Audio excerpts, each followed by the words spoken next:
Urgent search for a possible serial killer in Stockton, California. 5 men all ambushed late at night or in the early hours of the morning. Police say there is physical evidence at all of the crime scenes linking them together. So attention, Stockton, California, but also California as a whole, especially the areas surrounding Stockton. Y'all need to be on high alert. A lot of times the media will be pretty liberal with making a statement like we might have a serial killer. And oftentimes when I look in those situations, aside from having like at least 3 victims, it doesn't meet the criteria of a serial killer. That is not the case here. This absolutely meets the criteria. There are several unchanging key components that go with being a serial offender.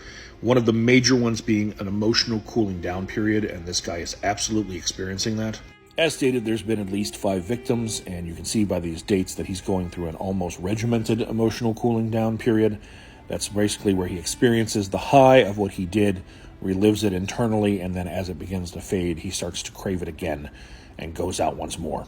Also worth noting, the first victim in the police report is described as white, but all of the rest of these victims are described as Hispanic males.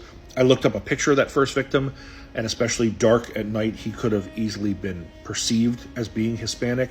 So I'd say it's almost certain that this guy is intentionally targeting Hispanic males. Police have stated that they have ruled out the possibility of a hate crime. I'd be interested to hear what criteria they have for that. Serial killers do typically target people within their own race. Atlanta child murders is a good example. People kind of assumed initially that it was a racist white man killing black children, and then it turned out it was not. But that is not a hard and fast rule. Jeffrey Dahmer is a prime example. He targeted mainly people of color. And the one image they have of a person of interest doesn't tell us a lot other than the fact that he seems to be well dressed. Police have called these surprise attacks, said that they happen in shaded areas without cameras, etc., and made statements like someone lurking in the shadows, which leads me to believe this person is hiding and laying in wait in dark places for a victim to arrive, then coming up on them without them knowing and shooting them. It was just over a month between victim 1 and 2, and it's been about every 2 weeks since. That is some serious escalation.